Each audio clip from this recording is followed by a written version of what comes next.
Just before we start the show, I want to tell you about RecFest USA, an extraordinary event happening in Nashville on the 13th and 14th of September. Part festival, part conference, RecFest is a unique experience, long established in the UK. I've attended most of them, and I highly recommend you experience the incredible combination of content, networking, and celebration of all that's good in talent acquisition. RecFest is coming to America, and I've got a mega discount code for you.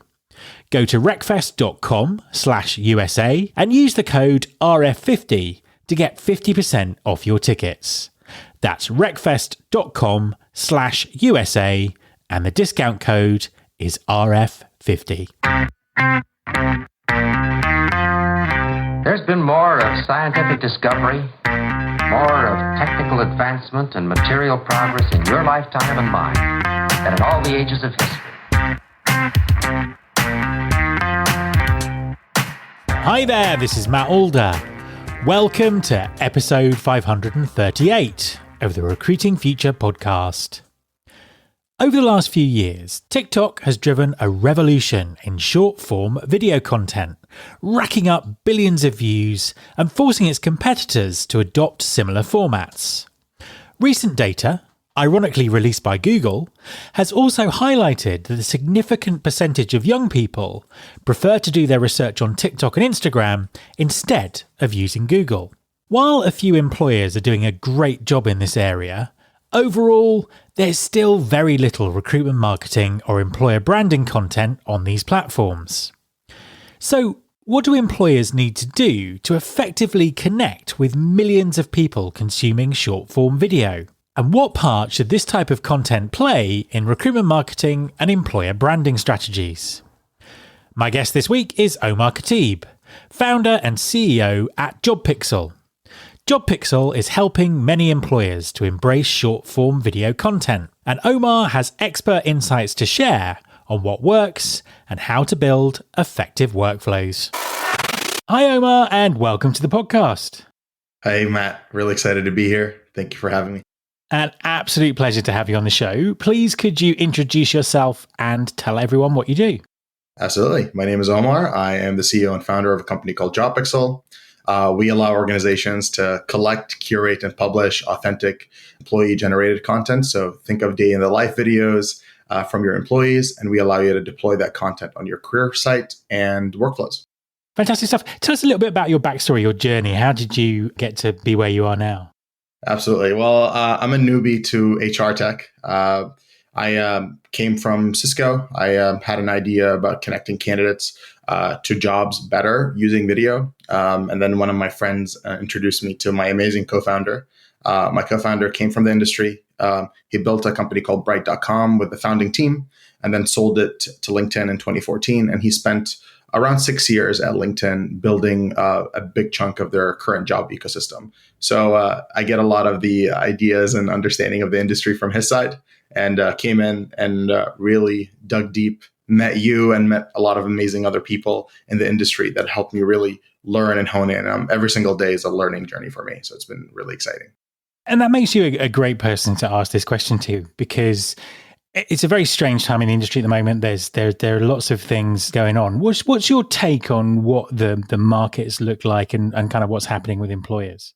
I think from an employer standpoint is interesting, right? So tech companies have been hit really hard from layoffs and everything, which is really unfortunate. And I think it's due to irresponsible fundraising and amounts of money that got pumped into the system that needed to get flushed out. So now what we're seeing right now is just going back to normal. I wouldn't say it's a downturn. I would say it's just going back to normal because most tech companies don't need that many people to run realistically. We have a small team and we're doing pretty well. I think that there's a lot of industries like manufacturing, transportation, healthcare are still hiring like crazy because these shortages still exist. And so I think what we're seeing right now in the employer market specifically is the organizations that overhired are just going back to normal. And with that, as you know, tech companies, at least I'm in San Francisco, I'm in the Bay Area. So I've seen that ripple effect, hit San Francisco, for example. Rents are down 15, 20%. People are moving out of the city. And I think it's just going back to normal. That's my take on it, really. What about employer branding? How important do you think employer branding is at the moment? How is employer branding evolving with kind of some of the changes that we're seeing? Absolutely. So I think employer branding has always been important throughout history, but it changed quite a bit after COVID.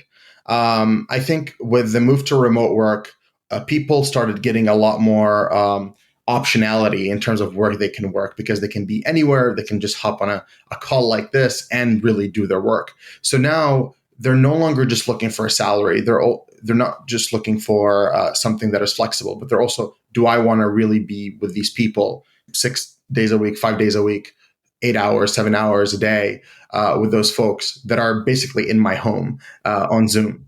So I think that employer branding has grown into a level where people want to check, what does this look like to this, or what does it look like to work for this organization? And then with the growth of TikTok and other platforms, and TikTok right now is getting the most amount of traffic in the world, higher than Google, which is really crazy to even think about. People's willingness to go research an organization and see what it looks like to work there, they call day in the life video, has exploded.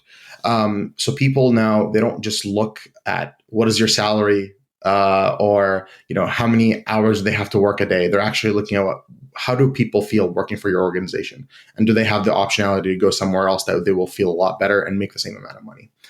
And I think that and it's starting to become a really strong differentiator. I think tech was a great example of that.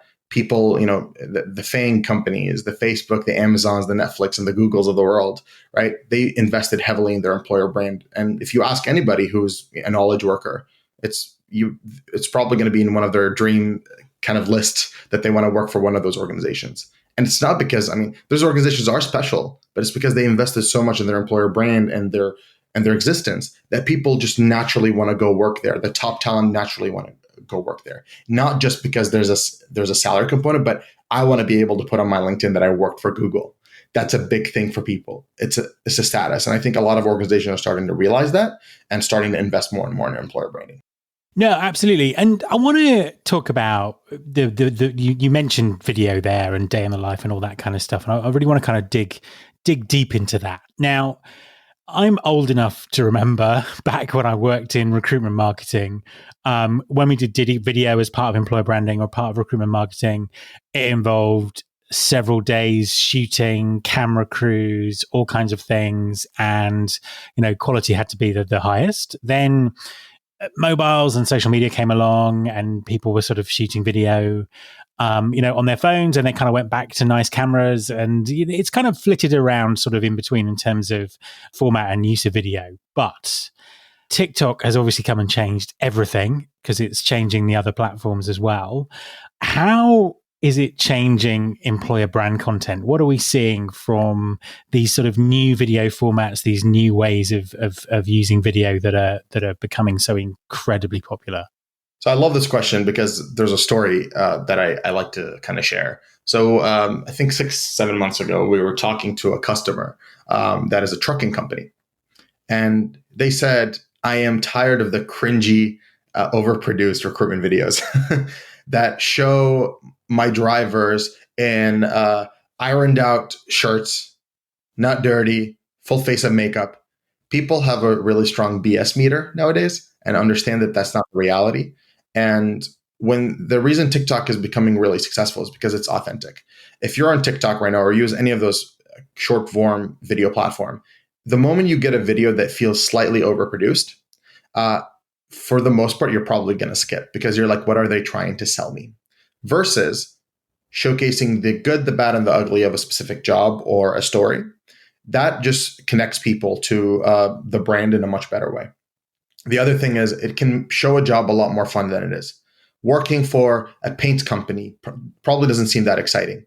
But if you watch a video of mixing blue and red and green together in those really cool machines that like some of those paint companies in the US have, and go to TikTok and watch that, it is so satisfying that you really want to do that job. There's this, I forgot his name, and a few other podcasts talked about him, but basically he was mixing paint for one of those organizations in the US.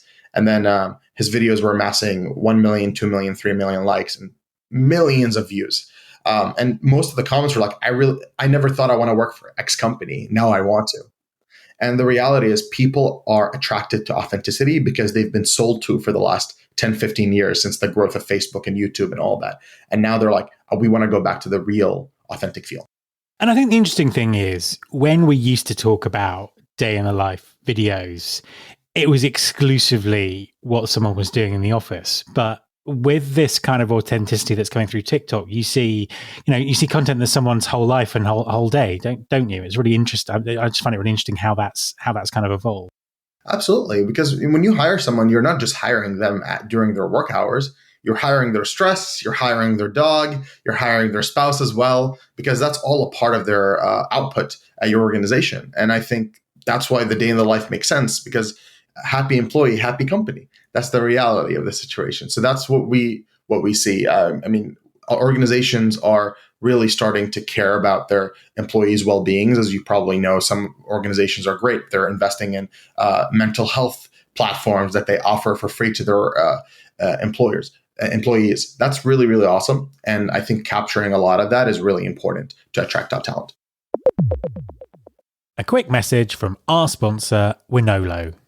Hi everyone, I want to tell you about Wonolo. That's Wonolo. Wonolo stands for Work Now Locally. Wonolo enables businesses to find quality workers for on-demand, seasonal, short-term and long-term work. Ditch the bulky paperwork and interview process and use Wonolo to find quality workers fast and get work done even faster.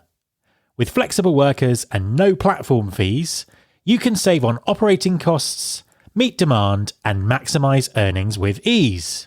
Wonolo is available in over 100 markets, including Chicago, Dallas, Atlanta, New York, and Seattle. Get workers who are ready to work and spend less time finding them with Wonolo. Go to www.wonolo.com/pod. That's www.wonolo.com/pod and take the stress out of finding workers. Stepping back a little bit, this style of video, where does it fit in strategically? We've talked about day in the life, we've talked about employer brand, but what exactly can employers get across using this type of content? I think the first thing employers need to realize is most candidates will research your company after applying to the job, not before. And I think a lot of HR and talent acquisition folks don't want to accept that fact. The reality is most candidates are going to come from job boards via easy applies, and it's normal. And what happens is after they hear back from your organization, whether it's positive or negative, but mostly positive, they're actually going to go in research mode. They're going to open up your career page. They're going to learn about you. They're going to probably go on TikTok and learn about your organization. And for us, what we've seen work really well is we've built something called the widget that floats on your career site. So when somebody comes in, they'll be able to open up that widget and then flip through some of the videos that you choose from your employees that you've collected through our platform to show to that specific candidate to retain them throughout your process. So that's one. Number two is going to be on the job postings themselves. We're able to embed video job descriptions on each individual jobs. So let's just say it's a sales position at X, Y, and Z telecommunication company. You'll be able to hear directly from the hiring manager for the sales team talking about why it's awesome to become a salesperson there. That's way better than reading a job description. So that's where we see that working. The final thing where we see this work really well is in sourcing. Let's just say, so one of our great customers is a hospital and they hire registered nurses. So they reach out everywhere on LinkedIn and on ZipRecruiter and Indeed and all those platforms. So we give them the ability to build job descriptions that have a video of some of the registered nurses that work at their hospital today, talking about why they chose this hospital instead of the competition. And then we embed a call to action in the video itself, which is an apply now, that takes them directly to Workday for that specific customer to submit their application in Workday. So that's how we see it work. But basically, we allow you to embed the content across every flow to continue keeping that level of engagement that you need. One of the things that I've noticed in terms of the type of content that comes out in our industry in amongst talent acquisition professionals, there's obviously a huge comfort in terms of LinkedIn and written words and things like that. There's not that much video content, and when you look across the different channels, things like Reels and TikTok, that kind of vertical video content, there aren't actually very many people who work in talent acquisition who are using those type of channels or are comfortable with those type of channels. Is that an issue? Because it's certainly really moving the needle in lots and lots of different industries, and it's very much sort of tied generationally into people coming into the workforce, isn't it? What's your sort of take on that? I think a revolution is coming in terms of like what organizations are doing from a marketing standpoint. So the first thing that I think COVID has done is probably start solving one of the biggest problems talent acquisition have, which is having a seat on the table with human resources to talk about why hiring is important for a company's bottom line, aka revenue, which is most executive teams feel like. So I feel like it's similar to when Facebook came around and their advertisement platform was just launching. Most organizations were still buying ads on TV and on newspapers and on billboards. But then they realized, oh my God, there's this really cool way to reach every single consumer directly to their computer or to their phone after Facebook released their mobile app. It's called the Infinite Scroll, which is their big thing that everybody was excited about. There was a shift, right? Marketers were like, oh, I'm used to buying billboards. I'm used to doing this. And now I'm doing this on the person's phone. How effective is this? And the reality is it is so much more effective. And I think there's a revolution happening for talent acquisition and HR because they're starting to finally have a seat on the table, be able to get more budget, hopefully, and then be able to build that muscle that they've never had before. So I think that the reason that a lot of people haven't done it before is because there was never a need for that in our industry. But now with COVID and this push for employer branding and people really caring about not just the pay, but where am I going to work? Who am I going to work with? A lot more than before. And as you probably see with the labor force participation in the United States alone, the number has dropped quite significantly. So in order to get these people back, I think now it's no longer a nice to have, it's a must have. So I'm starting to see more organizations start to adopt this, starting to get budget allocated for this. And even larger organizations are starting to build full recruitment marketing teams and getting at. I've seen just this last couple of weeks, at least 10 companies that have been hiring for recruitment marketing folks just to join their organization, which is really exciting to see. So there's definitely a movement there, but hopefully that answers your question, Matt. Yeah, no, absolutely. And I suppose the other thing is, around content itself. So we talked about sort of day of the life videos, talked about authenticity. From what you're seeing with the companies that you're working with who are producing this content, which is kind of predominantly short vertical video, what works? What makes good content for recruiting and employer branding in these kind of formats? I think the first thing before establishing what good content is allowing human resources to be human resources and giving them the tools to review videos and approve them before they go live in the wild. So building the right tooling to capture content is really important. So building the correct prompts to your employees. So for example, tell us about why you love working here. Tell us about how your day starts, how your day ends. Tell us about your favorite moment and why you enjoy working at this organization. Why is it different from other places that you work for? We've seen those types of prompts work really well. And recently we've incorporated artificial intelligence to help you build some of those ideas and scripts. If you don't know what to say or you just want an outline of things to talk about in your videos, our platform will allow you to build that. So making it really easy for people to actually know what to talk about and what not to talk about in those videos, just to give them inspiration. And then after that, building the proper approval channels for people to approve the videos, review them, and make sure that they work really well for a specific organization. But basically, once that comes in, there is no one size fits all for organizations. Every company is different. Every organization is different. If you're hiring salespeople, your videos are going to be dramatically different than if you're hiring registered nurses, than if you're hiring truck drivers. I think for truck drivers, for example, they really care about how much time am I going to be spending on top of my truck, tying things down and getting dirty, versus with a registered nurse, how many 12-hour shifts do I have to do? Versus with the salesperson, what's my quota? So it really depends on the position.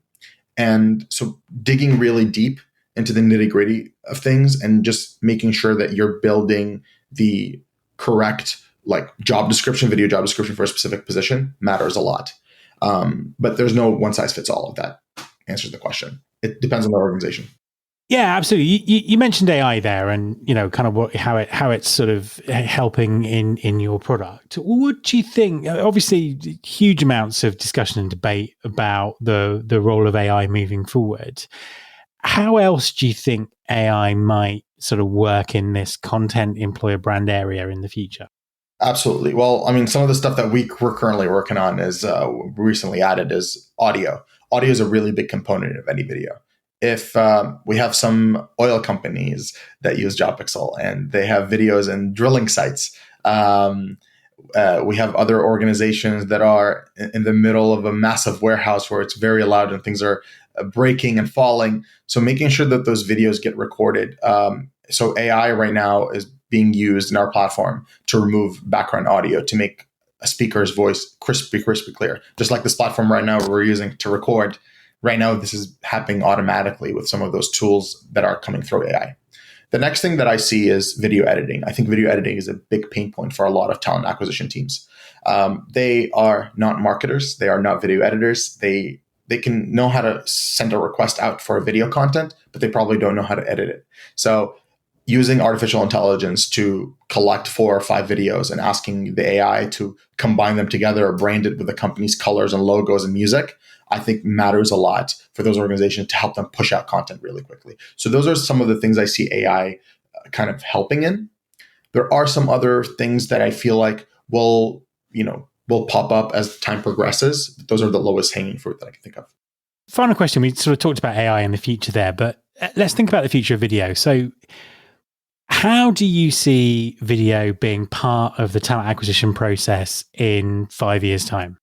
I think every organization needs to have some form of content game when it comes to attracting talent.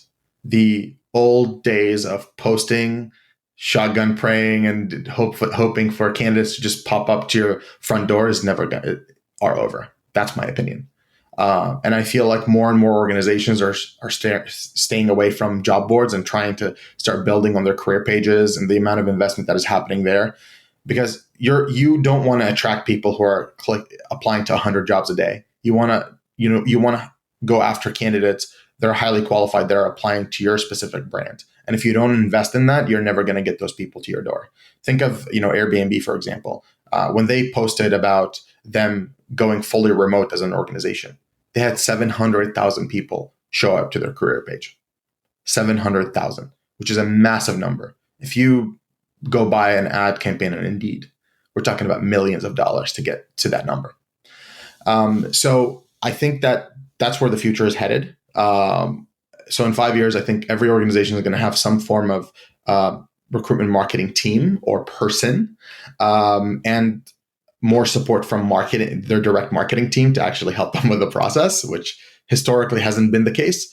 And I think back to my earlier point, executives are starting to realize talent is really, really important to help you keep your doors open, to sell product, to create things. And we need to invest in that in order to bring the best people forward.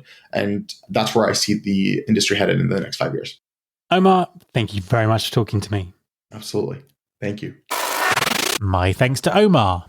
If you want to take a look at JobPixel and help spread the word about Recruiting Future at the same time, I'm using their technology to collect some short videos to capture why people like the podcast and why they would recommend it.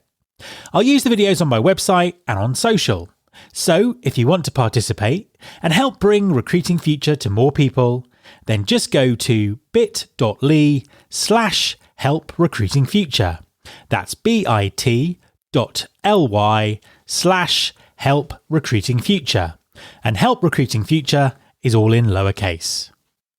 You can subscribe to this podcast in Apple Podcasts, on Spotify, or via your podcasting app of choice. Please also follow the show on Instagram. You can find us by searching for Recruiting Future. You can search all the past episodes at recruitingfuture.com. On that site, you can also subscribe to our monthly newsletter, Recruiting Future Feast, and get the inside track about everything that's coming up on the show. Thanks very much for listening. I'll be back next time, and I hope you'll join me.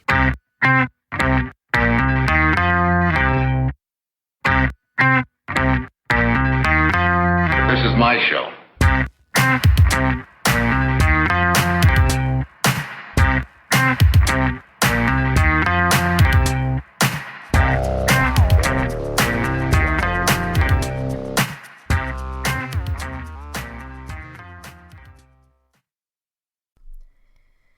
Attracting, recruiting, and retaining great talent has never been harder.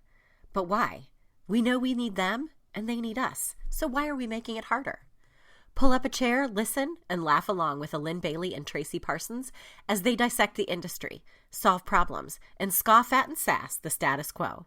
Join the rebellion with the Talent Rebelcast and question everything you know about the world of work.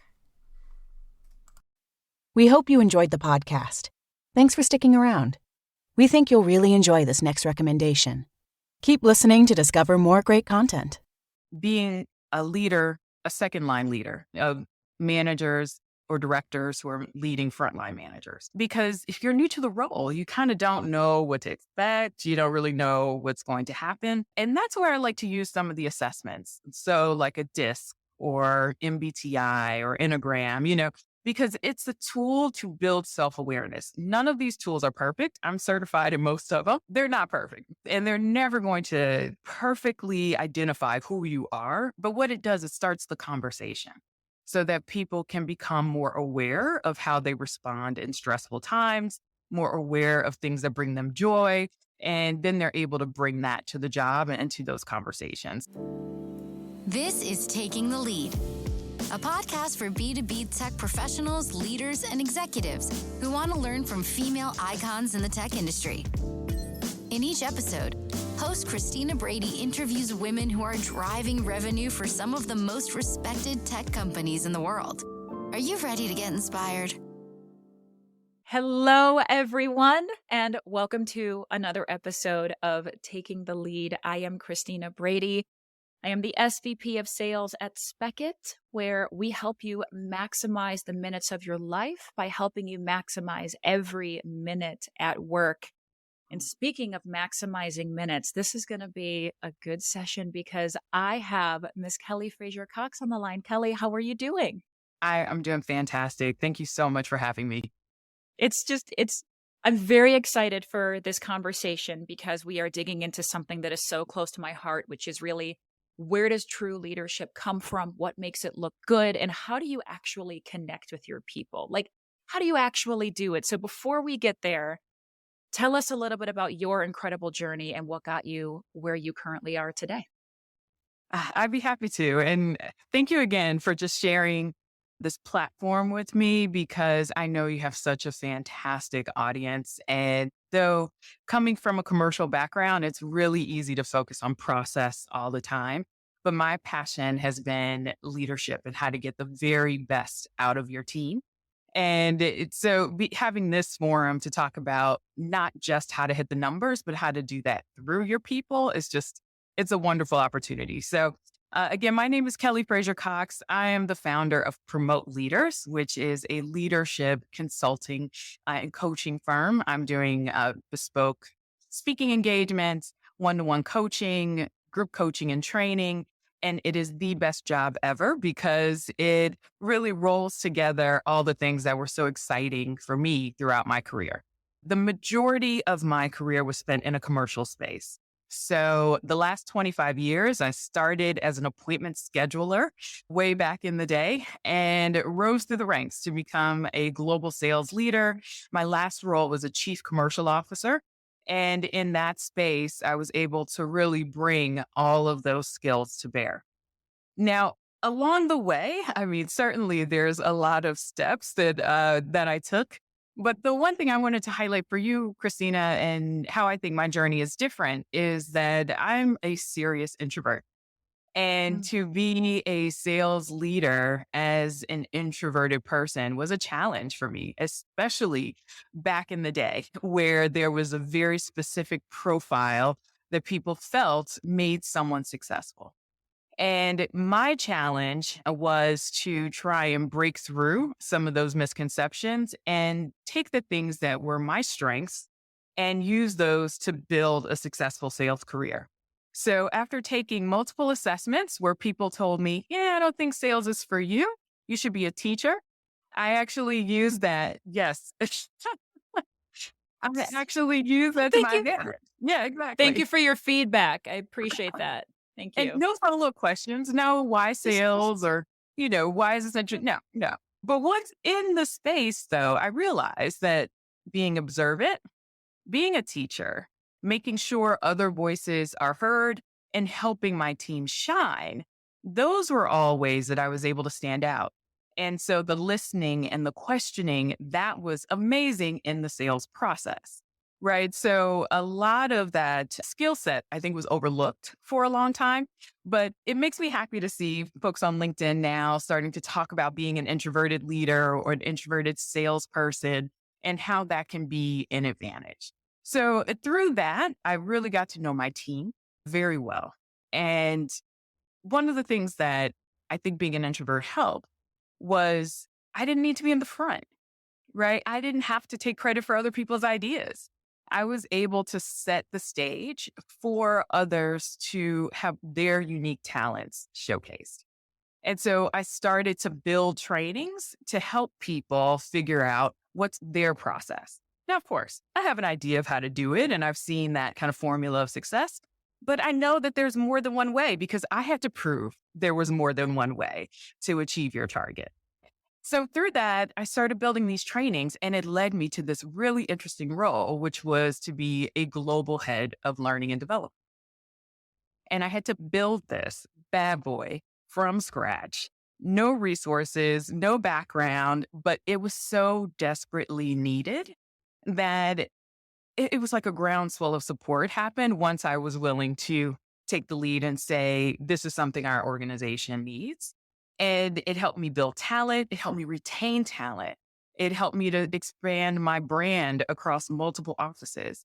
I mean, at the height of my career, I had teams of 15 countries on 6 continents. There was just an amazing amount of influence to be able to talk to different cultures, travel the world, and show that a lot of these same characteristics that make up a successful person are universal. So, now being a coach, it all has come together of being able to bring out and highlight what makes people unique and special and help them build that confidence in their brand for their own career, but also in leading their teams. Oh, and I love a good framework. I mean, I was over here taking notes about so many things. And one of the things you said there that I think is so powerful is the best leaders in the world are going to see the people on their team, the people around them, and they're going to pull out their superpower, right? I'm going to look at what makes you special and unique, and I'm going to accentuate that to help you be successful. It's not this potentially accidentally egotistical approach of, I'm going to teach you to be exactly like me. I'm going to teach you to do it how I do it because I'm good at it. But so you should do it the way that I do it. Yeah. And you know what else, too? Talking about being an introvert in sales, I'm like you, I'm very, very, very introverted. Like I have a hard time in crowds of people that I don't know. I have a hard time starting up conversations. And you know where this shows up for me when I'm a buyer is when I have sellers who are inboxing me or cold calling me and they're asking to get on a call with me and take up time. Most of the time I don't do that is because the thought of getting in a phone conversation in that capacity with somebody that I don't know hits me right in my introvert core and doesn't feel safe. And we don't talk about that a lot either. It's just like, how do we make it feel safe based on who you are and how you interact with people? Yes. Yeah. But I will say that's been amazing, though, of how to build connection, because that's changed. Yes. It's helped me change how I think of things like networking, because certainly a scary topic for me throughout my career. And I would usually have someone on my team who was fantastic at it. So I'd send them out to do all the networking. And if they needed me, I would jump in to help, right? But now I'm seeing it differently, and that I'm seeing that everyone hits an obstacle in their careers. And so now when I'm meeting people, I'm using that questioning and discovery to really understand like what's the hitch in their process of how to get to the next level. And that just opened, I'm always surprised by how people really open up and how quickly we're able to make connection. And for me, it's all about connection and problem solving.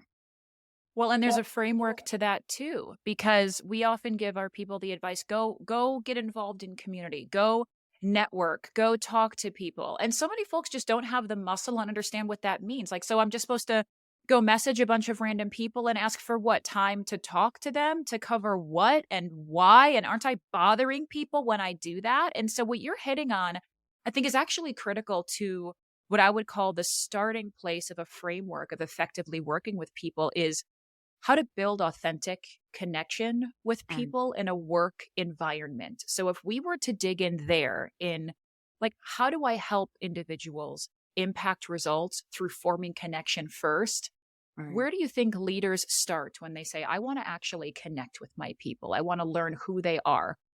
Where's a good place that you would say, do this first? Well, I love that question because if they're asking that question, they're in that kind of top quartile of leaders. They're in the zone. Yeah.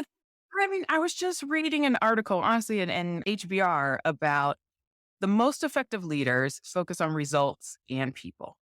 And when they looked at that across thousands of leaders, that was only the top quartile that did both. So that means 75% of leaders out there are shocking. Yeah, are either focusing on one or the other, which is crazy. And they wouldn't admit that. True. Like, because most leaders think they're doing both, but they're not.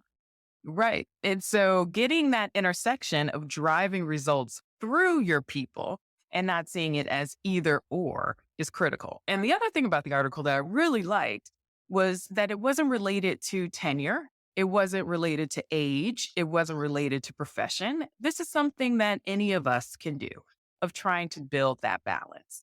So I want leaders to be able to get over some of those immediate excuses of why they can't build connection because somehow it gets in the way of results and seeing it as a way to actually build it so they can drive through it. Why do leaders make those excuses? Because I hear that too, but where do you think that actually comes from? Why is it so common that leaders will make excuses around how hard it is to build connection or why that doesn't really work? Do you feel like there's a core motivator or issue there as to why that becomes so common? Oh gosh, it's the drive. It's the drive to results. I mean, I do think most leaders outside of sales underestimate the amount of pressure that commercial leaders feel on a daily basis of outbound proposals, conversion rate, constant updates. The president wants an update. The board wants an update. So you wake up in the morning to a slew of emails, right? Of where are we? When is this closing? Can you close it now? Can you close it in 2 days? And you lose track, right? So that becomes a singular focus. But or I hear things like hybrid as a reason. Well, we're not meeting in person. It was easier for me to build connection in person. And I call bullshit on that because I've led teams in 15 countries. I could never be in 15 countries at once, yet every single one of those teams performed. So you can build connection over Zoom. You can build connection virtually. And yes, you occasionally need in-person interaction, but that's not the only solution. And so that's why I want leaders to almost think of their teams with as much rigor as they do their clients. Because when sales leaders are dialed into their new market segment, their prospect list, their top 10 accounts, they know every detail of that person, the decision makers, the motivations. When is our decision maker trying to get promoted? Because we want to make sure we get their report so they can use that for the next stage. So we know so much about our clients, but when it comes to the team, we expect them to be robots. And, there's a general disconnect. So I love watching leaders like have that light bulb of saying, oh, wait a minute. That same discovery I do with my clients, I can do with my team. Yeah. let's do it. Yeah, you can. It makes such a difference. So that's the first, I think, aha moment of starting to build that connection. And I think too, it's difficult because we expect sales leaders to have 25 hours in the day and to do all of the things. And the reality is what you're talking about is that taking the time to connect with people needs to happen and should happen, because you really can't achieve much if you don't have that. You can't solely rely on the metrics to get you the way through. You can't rely on one thing to make it happen. But if I'm looking at, the average calendar of a sales leader, especially now where they're all oversubscribed, right? We have a lot of sales leaders who are leading 8, 9, 10 people. So that means in the course of a week, I have to have 10 one-on-ones. I have to have at least one internal team meeting. I have to have a forecasting team meeting. Then I have to have all of my internal leadership meetings. And then at some point, I'm going to have to eat and go to the bathroom. And then also on top of that, I have to find time to be on calls with you and listen to calls with you. And then I have to find time to give you the coaching. But I don't want to take up our entire one-on-one just to give you coaching on that one call, because then we don't have time for the connection. So you wind up with sales leaders who I think build these really uneven relationships with their teams, where they're having to say, okay, well, in one-on-one today, we're going to have to cover this thing over here because this is mission critical and neither of us have any other time. And so when you're talking to a frontline leader that is so desperate to feel like they want to build meaningful relationships with their team, but they just feel like they don't have the time or the bandwidth to do it, how do they solve for that? Which is also, it's a really difficult question. I'm just going to lob that at you. It is a difficult one. I have been in those roles where it's 12 back-to-back Zoom meetings in a day. I report to the president in London, so I have to be up at 6 a.m. for their emails, and I've got to talk to Singapore, so I'm staying online until 9 o'clock at night. Those things, they definitely exist, and I have a lot of heart for it because I've been there. And part of making this transition into coaching is because I wanted to help build a framework where leaders can be more intentional. Part of where leaders get lost is they think they have to hit this entire checklist every single day. And that is what's impossible. So, the framework for Promote Leaders, my organization, is intentionally balanced leadership. So it's about making intentional steps and making those interactions count, knowing that you don't have unlimited time. So, when we're focusing on the team in particular, especially for commercial leaders, the analogy that seems to be working for them is like an account plan or a team playbook, where there are certain pieces where you think about your team almost as like you would a client. So there are certain milestones, I think, or moments that are really important. And that first one is the company background, right? Like you would never go to a client meeting if you hadn't done all the research on the company, understood the leadership team, where they're going in the next 5 years. And yet I'm surprised how few sales leaders know that about their staff. So the moment is interviews. The moment is onboarding.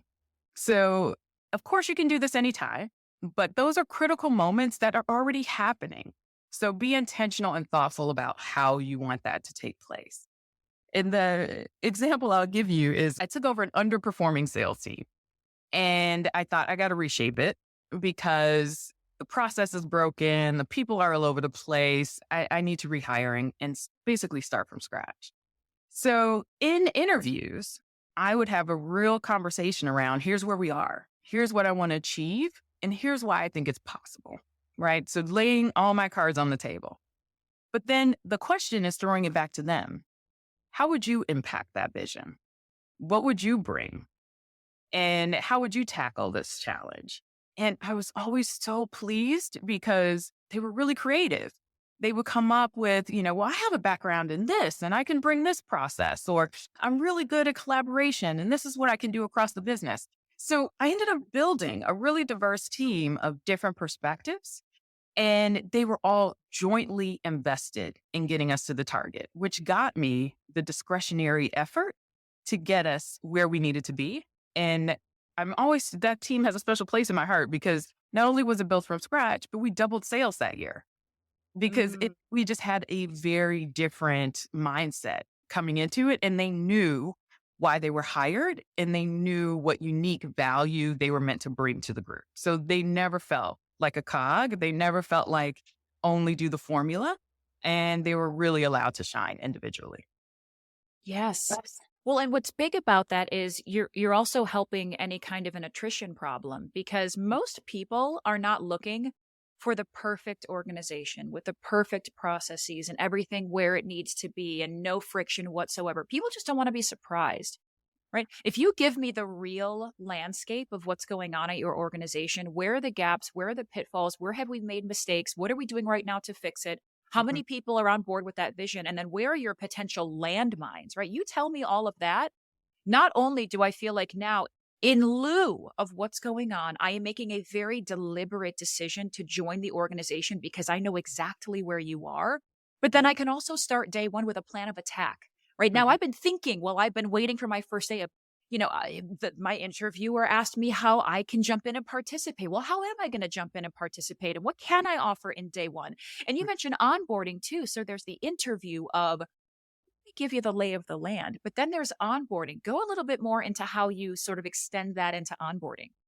Well, onboarding, of course, everyone has to learn the product. Every organization has a culture and a process.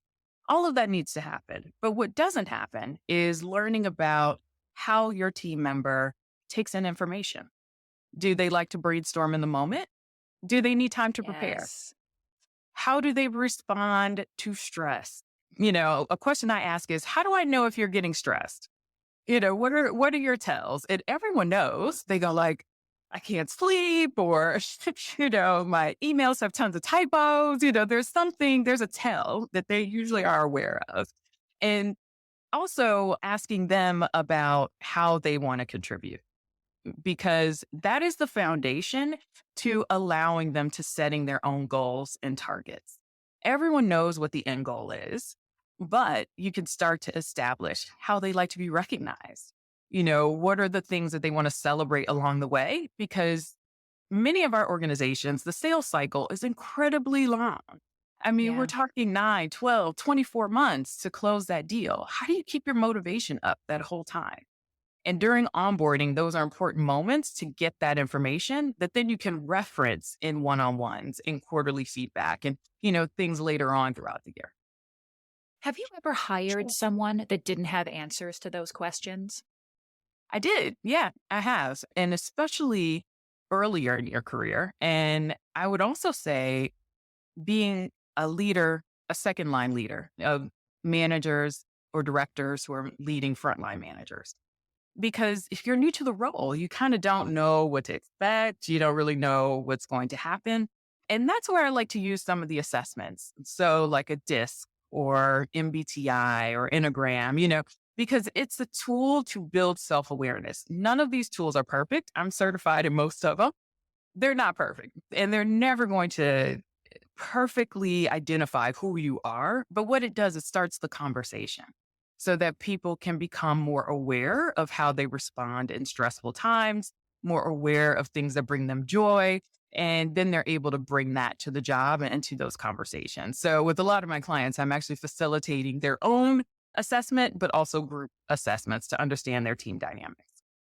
Oh, well, now you're just speaking my love language. I love DISC. Like one of the things too, like when I am hired to go into a company and work with their leaders, one of the things that I will do is I will do a full-blown DISC workshop and make sure they fully understand what does this mean for me, but then also how do I use this to connect with my people and be understood by them? Like, how do I disarm myself to this individual so that we can actually have real connection?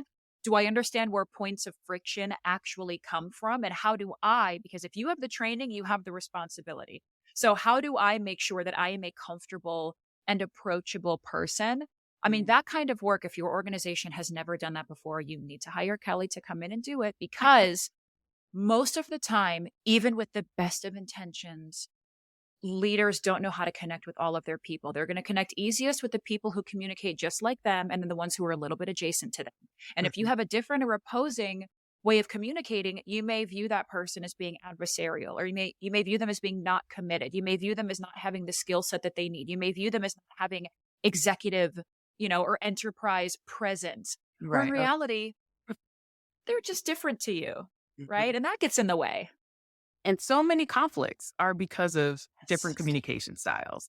Now, I am going to put a little caveat on that, which is be careful of using assessments in the interview process, because so many organizations come with a very specific person in mind that can only do the job, and they forget that there's lots of different ways to achieve the goal. So to me, the assessments are great for onboarding. So after you know you love them and you want to hire them, how can you ease their onboarding so that it's easiest for them to learn and it's easiest for them to integrate into the broader organization?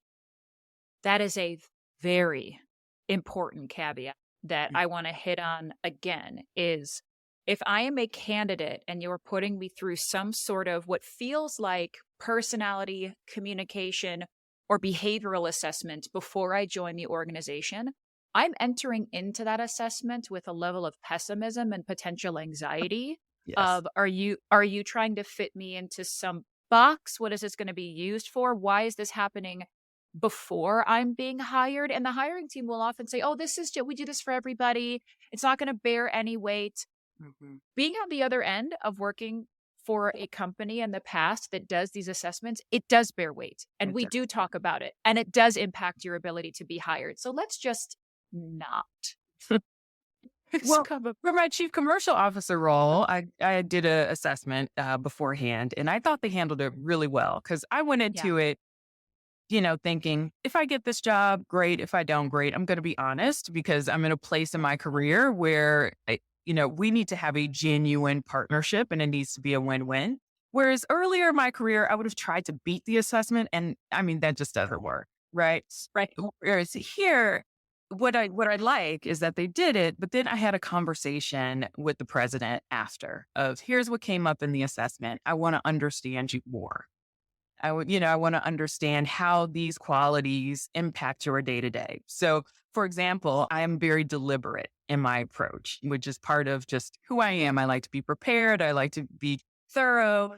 And their profile for a CCO was more of a risk taker, shoot from the hip, go out. And so that was a flag for them. But as we talked, they needed to change culture. They needed a better sales process. They needed consistency across their group. So I was like, well, if you need those things, I would think you need someone more deliberate. And so through that conversation, we realized, oh, this is a match, and so I thought they handled that really well. Well, and you had a level of professionalism where you were able to paradigm shift them through that, which is a skill in and of its own, because being an interviewee, sometimes you're a little bit nervous to do that, or you don't know how to do that, or you don't feel like it's your place, especially if you're an individual contributor. So I do think we could probably do an entire other episode on like, how do you paradigm shift people when you feel like you are at the point of powerless? Like, how do you actually reframe someone where you feel like your success is reliant on them liking you and wanting you? And how do you go, I want you to like me. You're wrong, but like really want you to like me. like that's a whole skill in of itself. This is all our commercial training in action. It's just, what do people say? Like the key of innovation is just using an old tactic in a new way. And this is all that commercial training of objection handling, of understanding the problems that your company you're interviewing with is facing. So then you can frame your skill set in that space. So no, completely agree. Yeah, there's lots to talk about there. Understanding the style, the communication style of the person you're interviewing with. So there are lots of components there, but that also works with your direct manager. And even if you're a director or VP, it works when you're talking to the president, and it works when you're talking to the board. So these are all, I think, skills of understanding and getting to know the people you're around so that you're the best collaborator and leader possible. Yes. And so it doesn't sound like, have you considered that maybe you're wrong about that, right? Now, a lot of the skills that you're talking about too, I feel like show up, or they should show up in one-on-one time between an IC and their leader, or a frontline leader and their second line leader. And I feel like one-on-ones are time that is so often misused, especially in the space that we are in, where it's critical time with your people that I think is so strategic and so important. And yet one-on-ones are the first meetings to be moved or canceled when something else comes up. Yeah. One-on-ones wind up being like, all this shit's running downhill and I'm just going to quit bullet it at you in our one-on-one and then we're going to leave. And I just feel like there's such a misuse of really critical time. So how does kind of what we're talking about, in addition to just your own ideas around how to really maximize one-on-one time and turn that into more of a strategic play than it currently is? I completely agree. And I would say the other failing I see are one-to-ones being shortened to 5 and 10 minutes. Oh, God. You know, and in those 5 or 10 minutes, you're trying to cover everything. And when is that deal going to close? Like, it's Right. just productive, right? But I would combine the idea of, let's just say any one-to-one action. It could be a weekly one-to-one. It could be a quarterly check-in on feedback. But those are moments to kind of zoom in and zoom out on what their goals are, what are they trying to achieve, and what's their plan. So leadership, I think the probably number one mistake we make is we tell instead of ask. And so the manager has shown up with all the solutions already, and they've done it a million times. I don't know why you can't do it. And It's easy. Right. It's easy. Just, pick up the phone and tell them they have to Just do close it. today. What's so hard about that? Right. Thinking about that, turning the one-to-ones into more questions than telling is the first step. And in the tactical one-to-ones, it's expecting your team member to come up with their plan. And then you react to their plan because they're going to be more invested. It's more likely it will happen. And it's going to highlight the skills that they're best at. So you're working from their strengths. Whereas in that zoom out, which is probably more like a QBR or quarterly review, those are, okay, where do you want to go in this business? What are the skill gaps that you're missing? And how can we help you get there? When you reframe those conversations, you still got to talk business. I'm not saying that. This is, 15 minutes of an hour. This doesn't have to be the whole hour. But consistently reframing those meetings, people will open up so that you know what's really going on for them and where they really want to go. So, I've just had these moments with my team where their goals have changed. I had a gentleman who got married. He just had a baby. He had very different financial goals than when we started working together 2 years before. But I was working on old assumptions. So knowing that, I was able to reposition him for success. Or, someone who I was so close with and she was struggling in performance. And I was getting to that point where I'm thinking, it's time for a performance plan. And, we've coached, we've met, we've talked. It's just not coming together. And that's when she told me she was battling cancer for the second time. Oh, God. Right. And, it's moments like that where trust is built, followership is built, loyalty is built, and you're able to make a plan to continue to help them to be successful. There are still times you need to part ways, but even those moments, people who I've let go have come back to me years later and thanked me. I would have never thought that would happen.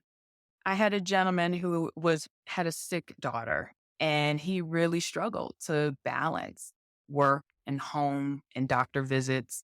And he was underperforming. We worked it out. We parted ways amicably. 3 years later, he invites me to lunch and he says, I use this model with my team.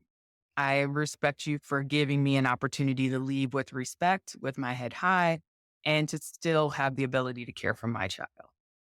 And so it's these kinds of moments that it's not just about this quarter's target.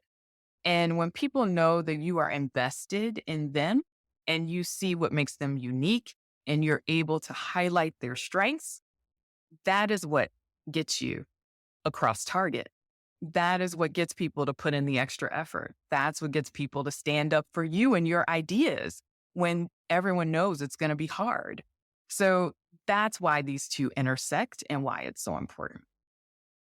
Ugh, it's hitting on my emotions with this because the difficult part of leadership here is, your company and your work is not a family. Mm-hmm. Right. They are people who work together, who highly, highly respect each other. They're a community. Absolutely.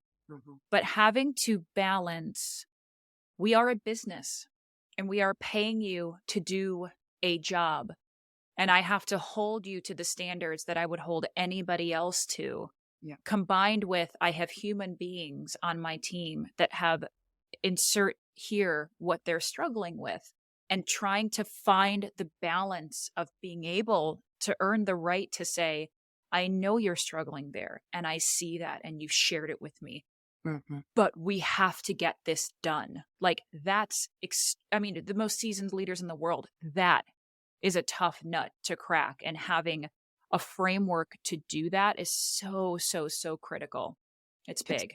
Well, the key part about giving feedback that I think people miss is you can give very difficult messages if the person you're talking to knows you have their best interest at heart.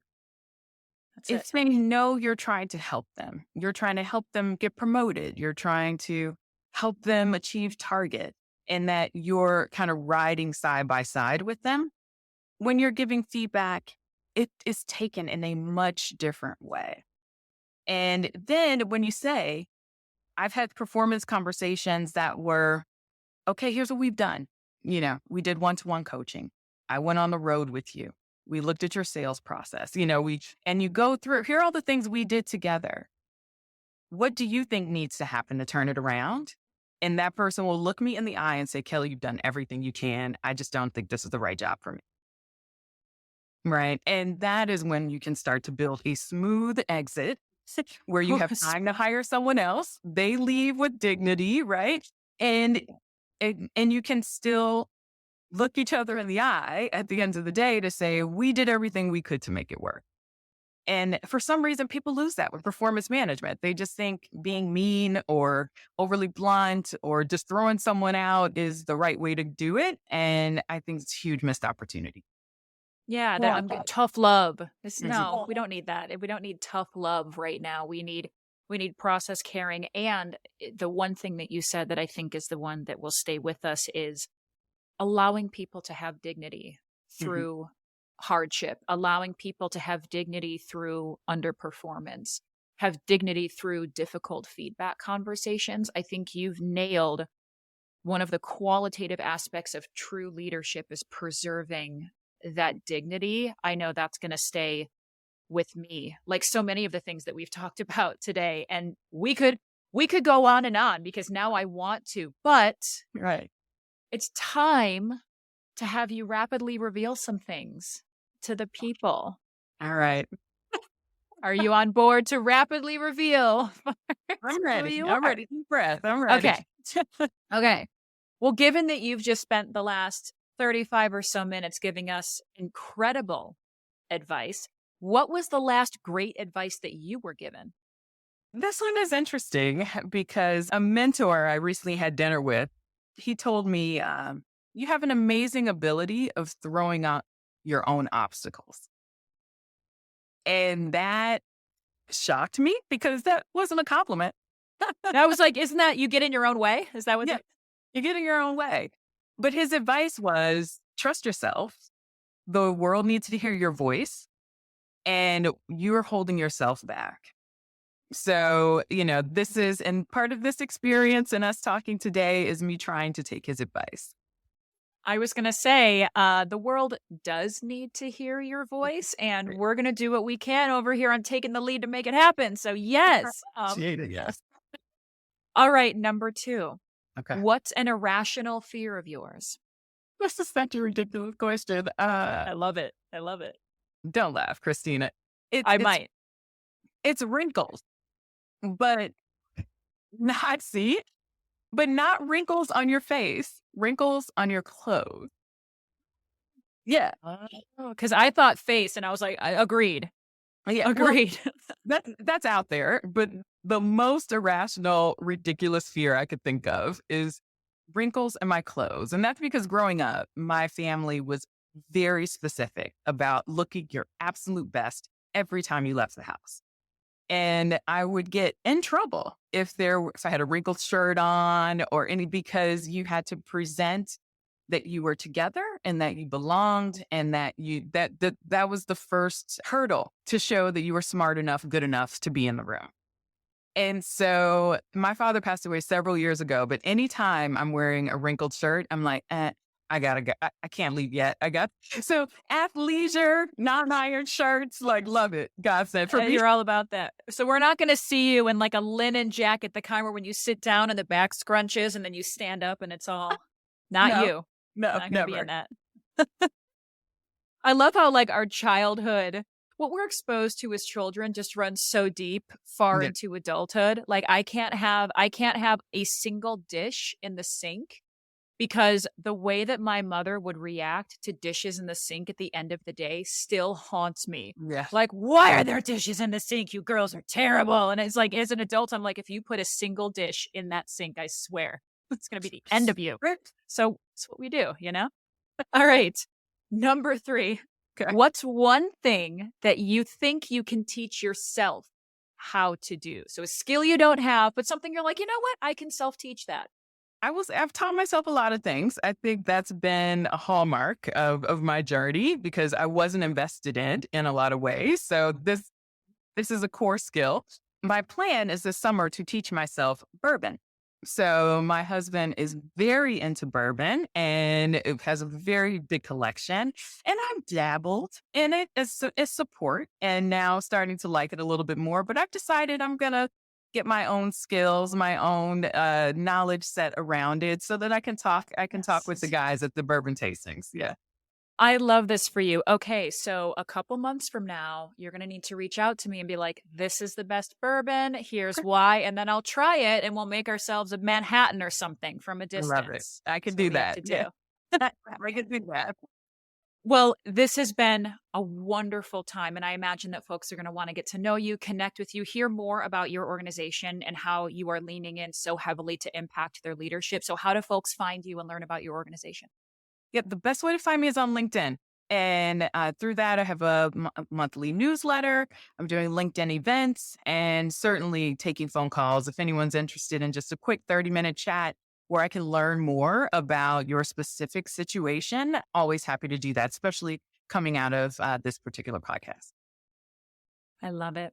Well, thank you for spending time. Thank you for being here. And that's all, folks. Thanks for joining us on this episode of Taking the Lead.